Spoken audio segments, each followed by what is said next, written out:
अलग अलग पुलिस अधिकारियों के साथ फोटो खिंचवाकर सोशल मीडिया में पोस्ट करना और लोगों को नौकरी देने का प्रलोभन देकर पैसे लेने का आरोप लगा है अलीपुरद्वार जिला के बीरपाड़ा रविंद्रनगर कॉलोनी निवासी सौम्यदीप नाहा के ऊपर। साथ ही एक आदिवासी महिला को भी नौकरी दिलाने के नाम पर ठगी करने का आरोप है। नौकरी नहीं मिलने पर जब लोगों ने अपना पैसा वापस मांगा तो उन्हें धमकी भी दी गई। मैनागुड़ी थाना में अभियोग मिलने पर सौम्यदीप को गिरफ्तार कर बुधवार को जलपाईगुड़ी जिला अदालत ले जाया गया।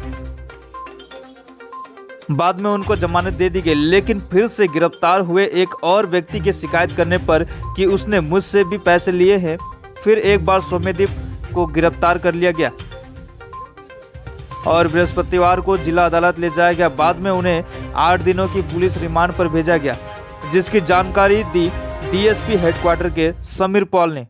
उन्होंने कहा कि आरोपी के ऊपर धोखाधड़ी का आरोप है।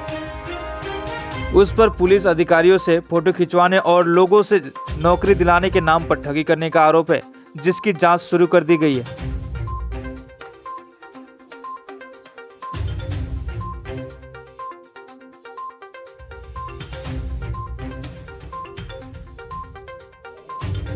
আমরা একজনকে ধরেছি, তার নাম হচ্ছে সৌম্যদীপ নাহা, ওর বাবার নাম হচ্ছে প্রশান্ত নাহা, ওর বাড়ি হচ্ছে রবীন্দ্রনগর বীরপাড়া, আলিপুরদুয়ার ডিস্ট্রিক্ট। তো ওর এগেনস্টে কমপ্লেন হয় যে ও চাকরি দেওয়ার নাম করে বিভিন্ন লোকের থেকে টাকা পয়সা নিত, সেরকম একজন লোক কমপ্লেন করে আর কি। কমপ্লেনেন্টের নাম আমি বলছি না। তো চাকরি তো দেয়নি, কালকে অ্যারেস্ট হওয়ার পরে ওর একটু সাহস হয় আর কি, তখন কমপ্লেনটা দেয়। কালকে রান্নাঘর কেস অ্যারেস্ট হয়েছিল, এই গট বেল।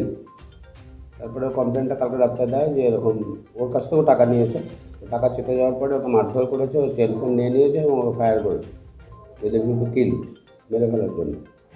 সেই কেসে আমরা স্পেসিফিক সেকশনে কেস করেছি, করে অ্যারেস্ট করেছি, ওকে আবার এগেইন অ্যারেস্ট করেছি, করে কোর্টে ফরওয়ার্ড করেছি। 8 দিনের রিমান্ড আমরা প্রেয়ার দিয়েছিলাম, দ্যাট হ্যাজ বিন গ্র্যান্টেড।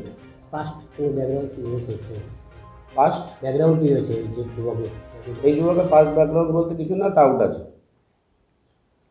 বলা হচ্ছে মানে সোশ্যাল মিডিয়ায় বিভিন্ন ছবি টবি নিজের প্রভাব তৈরি নিজের প্রভাব প্রচুর আছে বলে, বাট অল আর ফেক।